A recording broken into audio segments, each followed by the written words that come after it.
अब ये इल्ज़ाम विरोधी दलों के नेताओं ने लगाए हैं। अखिलेश यादव की बात सुनी मैंने, केजरीवाल की बात सुनी, ममता बनर्जी की। उन्होंने कहा कि 5 साल से वादा कर रहे हैं कि हम महंगाई कम करेंगे, हम कीमतें कम करेंगे, लेकिन इस बजट से तो महंगाई और बढ़ेगी। महंगाई पिछले साल बढ़ा, इसको तो मैं कुछ और जवाब नहीं दे सकती हूँ, मगर उसका कारण तो विदेशी विषयों के वजह से, क्योंकि हम पेट्रोल इंपोर्ट करते हैं, फर्टिलाइज़र इंपोर्ट करते हैं, इन सब का दाम बढ़ा। जब इधर हम इंपोर्ट करके ले आते हैं, उसका असर हर नागरिक के ऊपर ज़रूर लगता है। इसीलिए प्रधानमंत्री जी 2 बार, एक बार नवंबर 21 में और जून 22 में एक्साइज ड्यूटी कम किया। फिर हम बहुत सारे स्टेट्स भी हमारे साथ, उनके शेयर में भी कम कटौती की, जिससे जनता के ऊपर बोझ ना पड़े, इसीलिए कटौती हमारी तरफ से हुई। ऐसे ही फर्टिलाइजर के प्राइस भी, जहां आप 200 रुपया के एक बोरी लेंगे, वही बोरी इंपोर्ट करने के समय 1800 रुपया तक पहुंचा। 200 का रेट 1800 तक पहुंचा। उसमें भी जब इंपोर्ट करते हैं, अगर उसी प्राइस को हम किसान के ऊपर लगा देते तो मान लीजिए कितना उसका असर इन्फ्लेशन के ऊपर लगेगा। फिर भी प्रधानमंत्री जी ने उस पूरे बर्डन को गवर्नमेंट के ऊपर ही लिया और किसान के ऊपर नहीं उस बोझ को पास ऑन किया। किसान तब भी 200 रुपीस में ही वो बोरी खरीदते थे, इंपोर्ट चाहे कुछ भी प्राइस में आप इंपोर्ट करो। सो इन्फ्लेशन के कारण जहां हमारे हाथ में नहीं है, उसमें इंपोर्ट हो या किसी और कारण से उसका प्राइस इंक्रीज होता है, हम तो इधर एक्साइज ड्यूटी कम करके जनता के लिए थोड़ा कम, फुल राहत ना मिले फिर भी थोड़ा कम राहत देने के लिए कोशिश किए। बहुत सारे स्टेट्स ने उसमें कोऑपरेट तक नहीं की। ऐसे बहुत सारे कारण है इन्फ्लेशन के लिए। पिछले साल तो हम रिकग्नाइज करते हैं, उसको कम करने के लिए जितने भी मेहनत करो, वो एक 6% 7% लेवल पर ही रहा। मगर पिछले अक्टूबर नवंबर से थोड़ा धीरे धीरे कम हो रही है, रिजर्व बैंक के मेजर्स के कारण और गवर्नमेंट के मेजर्स के कारण। आजकल में भी जब गेहूं और आटा के प्राइसेस इंक्रीज हो रही है, ग्रुप ऑफ मिनिस्टर्स निर्णय किया कि स्टॉक बफर स्टॉक से गेहूं रिलीज करो, जिससे गेहूं का प्राइस भी कम हो जाएगा, आटा के प्राइस भी कम होगा। ऐसे हम भी बहुत सारे मेजर्स लेके आते हैं। सो इन्फ्लेशन कम करने के लिए जब केंद्र सरकार मेहनत करती है और वो मेहनत दिखती है, असर पड़ती है बाद में, मगर दिखती है। मैं पूछती हूं इन ऐसे आरोप लगाने वाले विपक्ष दल से, क्या आप अपने अपने स्टेट्स में कटौती की, जनता के ऊपर बर्डन कम करने के लिए क्या मेजर्स लिए आपने? हम तो खुलेआम बोल रहे हैं कि हमने ऐसे कदम उठाए, ऐसे कदम उठाया। क्या आखिर उससे इन्फ्लेशन कम हुआ? समय लगा, मगर कम होते आ रही है, आज भी कम हो रही है और आज भी हम कदम उठाते जा रहे हैं। मैं इनसे पूछ रही हूं कि क्या आपने कम किया? आपके एरिया में जनता के लिए क्या क्या कदम उठाए? प्लीज वो पब्लिकली बोलो। आरोप लगाना आसान है, जब एक्शन करने के लिए ताकत, निर्णय लेने के लिए ताकत चाहिए, वो ताकत इनमें नहीं है, आरोप लगाते हैं। मैं आरोप पलटवार करके आरोप इनके ऊपर लगाती हूं। सिर्फ आरोप लगाना ही इनका काम है, काम नहीं करते जनता के बोझ कम करने में। इनमें से एक राज्य सरकार के मिनिस्टर केटीआर, जो केसीआर के बेटे हैं, डावोस में थे और डावोस में वो इंटरव्यूज दे रहे थे, तो वो कह रहे थे कि हमने अपने लोगों के लिए बहुत किया है और अगर ऐसे मेजर्स बाकी स्टेट्स उठाते, सेंट्रल गवर्नमेंट उठाती, तो शायद हमारी इकोनॉमी और ज़्यादा तेज़ी से बढ़ती। इनके स्टेट में क्योंकि ये बात उठाए, नहीं तो मैं इस बात में इस कॉन्वर्सेशन में ज्वाइन करना, मतलब आपके साथ नहीं, उनके साथ करना नहीं चाहती। मगर पेट्रोल सिर्फ एक उदाहरण लीजिए, डीजल एक उदाहरण लीजिए। हाईएस्ट इन्फ्लेशन उनके स्टेट में सिर्फ ये पेट्रोल और डीजल को आप नहीं एक्साइज नहीं कम किया उसके कारण भी, और बाकी सब मेजर आप ले सकते थे, क्योंकि आजकल स्टेट के लेवल पर भी इन्फ्लेशन मेजर करने का जीएसडीपी के तुलना में इन्फ्लेशन मेजर करने का तरीका है। इन्फ्लेशन देश भर में एक ही नहीं होता, एक स्टेट में ज्यादा, एक दूसरे स्टेट में कम। मैं जो आरोप लगाने वाले से पूछना चाहती हूं, आपके स्टेट में इन्फ्लेशन कितना है भाई? आप उसको नजरअंदाज ना करते हुए क्या क्या एक्शन लिए? उन्होंने देश के इन्फ्लेशन के बारे में कहा कि 30 साल का हाईएस्ट इन्फ्लेशन इस समय हिंदुस्तान में है। बिल्कुल नहीं, वो झूठ है, दैट्स नॉट राइट। और कांग्रेस की बात आपको बताता हूं, उन्होंने तो कविता लिखी है, नोटबंदी की लुटाई मार गई, जीएसटी की कमाई मार गई, बाकी कुछ बचा तो महंगाई मार गई। इनके कांग्रेस के जमाने में डबल डिजिट में था इन्फ्लेशन। 2013-14 में चुनाव होने के लास्ट स्टेजेस में food inflation double digits, almost 12-13%। क्यों हम फ्रजाइल 5 हुए? और वो जो लोग फ्रजाइल 5 करके इकोनॉमी को मतलब फ्रजाइल 5 मतलब सबसे कमजोर इकोनॉमी में 5 अगर आप चुनेंगे, उसमें भारत भी एक था, वही ये फ्रजाइल 5। ऐसे कगार में छोड़कर जाने वाले कांग्रेस आज अंगुली उठा रहे हैं, आरोप लगा रहे हैं। आपके समय पर कुछ भी नहीं हुआ इकोनॉमी के ऊपर। जो अटल बिहारी वाजपेयी जी ने इकोनॉमी को अच्छा दृढ़ संकल्प के साथ अच्छा करके गए, 2004 के बाद 5 साल एंजॉय किए यूपीए, अच्छा फंडामेंटल्स था, अच्छा समृद्धि आगे बढ़ाने के लिए सब कुछ ठीक ठाक था, उसको वेस्ट करके 2009 से 14 तक इतना बेकार गवर्नेंस था। आज वो लेक्चर दे रहे हैं हमें।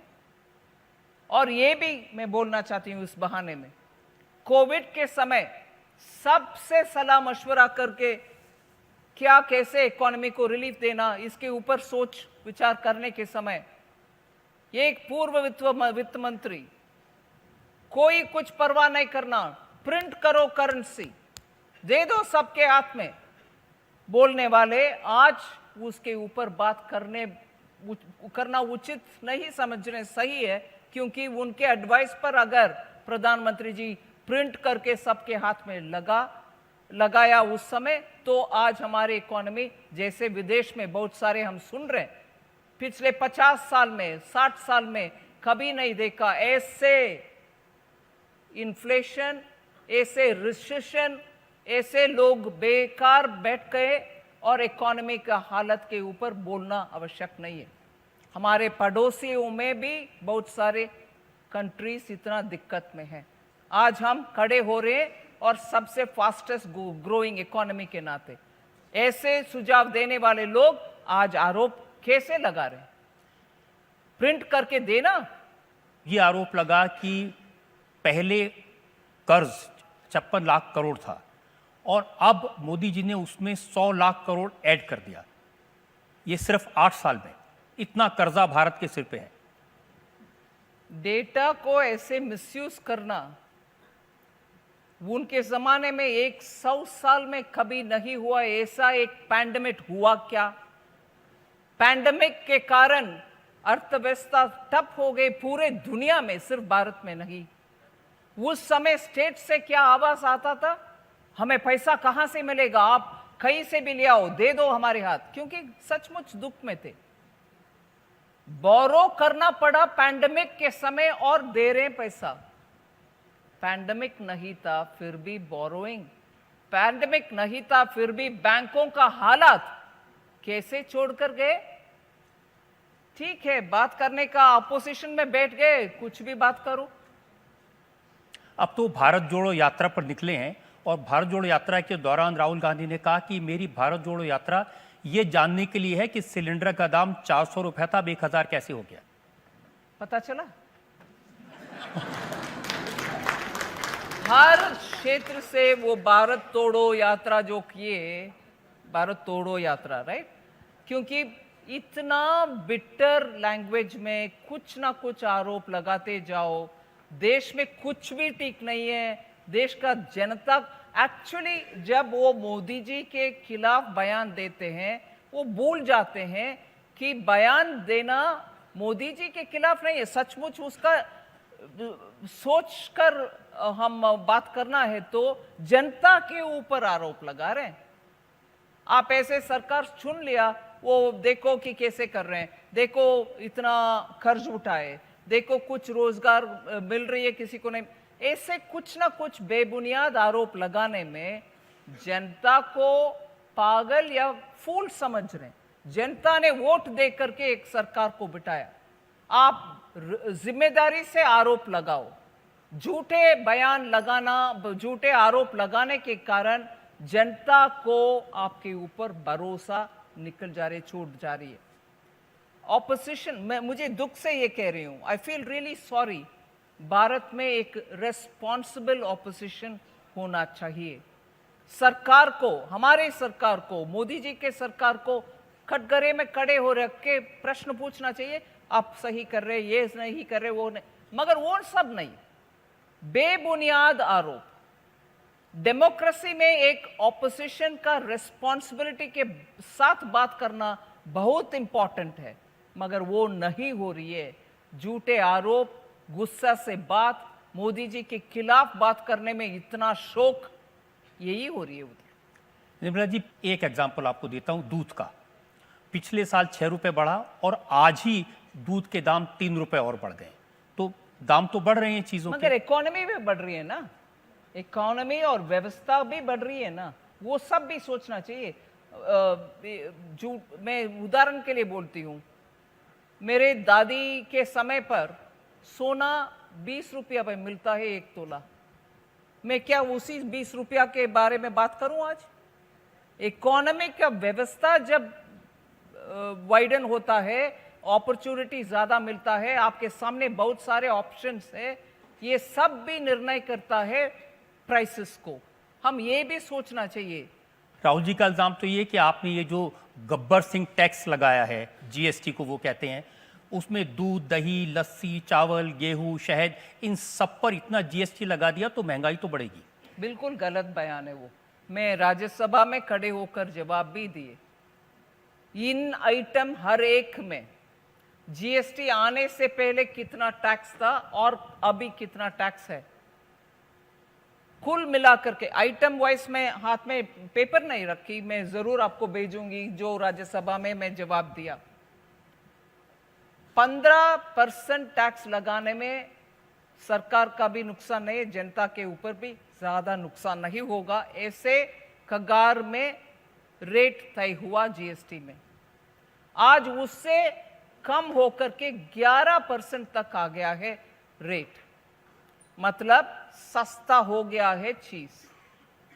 जीएसटी के पहले जो रेट था, आम जनता उपयोग करने वाले चीज में, टूथपेस्ट हो, तेल हो या साबुन हो, घर के लिए जो भी चीज खरीद रहे वो सब हो, दवाई हो, आप हर एक आइटम को निकाल करके देख सकते हैं जीएसटी के पहले कितना, हर स्टेट में कितना रेट था, एक एक स्टेट में एक एक रेट, सब जीएसटी से ज्यादा।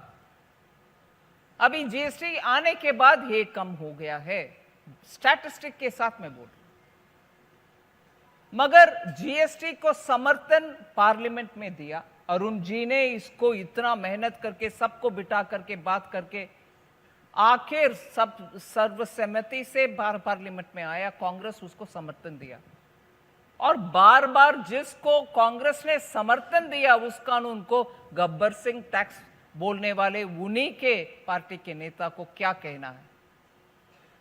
प्रणब मुखर्जी जी उनके समय वित्त मंत्री जब रहे, उस समय भी जीएसटी लागू करने के लिए बहुत कोशिश की, मगर उनके समय पर स्टेट्स को उनके ऊपर भरोसा नहीं था, इसीलिए वो सक्सेसफुल नहीं हो पाए। अरुण जी के मेहनत के वजह से उस समय प्रधानमंत्री जी के समर्थन के साथ जीएसटी लागू हुआ। इस देश में एक ही प्राइस में जहां भी जाओ एक चीज मिलता है। तब मुझे मालूम है साउथ में से दिल्ली में आकर के मारुति कार खरीद करके साउथ में ले चलते थे लोग। ड्राइव करके all the way Delhi registration के साथ। क्यों? उस समय इधर टैक्स कम था कार के ऊपर, साउथ में हर एक स्टेट में ज्यादा रेट था। आज पूरे देश में कार के लिए एक ही टैक्स है, एक ही जगह पर खरीदो या 10 जगह पर जाके ढूंढ लो। ये देश के लिए अच्छा है कि देश के लिए नुकसान है? इसके समर्थन कांग्रेस जब पार्लियामेंट में दिया, वो उनके नेता गब्बर सिंह टैक्स कहते घूम रहे हैं पूरे देश में। क्योंकि कार के लिए तो टैक्स बराबर हो गया, पेट्रोल डीजल के लिए नहीं है। क्योंकि पेट्रोल डीजल जीएसटी में नहीं है। अगर जीएसटी में रखते हैं तो एक ही टैक्स मिलेगा आपको पूरे देश में। स्टेट्स जब चाहते हैं तब जीएसटी में उसका रेट तय होगा।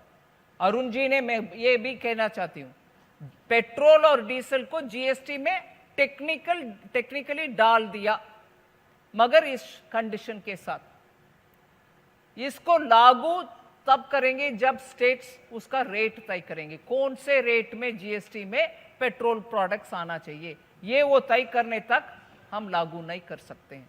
है जीएसटी में पेट्रोल और डीजल, मगर उसका रेट जीएसटी काउंसिल के द्वारा तय होने के बाद इंप्लीमेंट करना है। स्टेट्स का इच्छा नहीं है कि पेट्रोल और डीजल इसमें आए, लिकर इसमें आए, क्योंकि वो दोनों स्टेट के हाथ में अब तक है।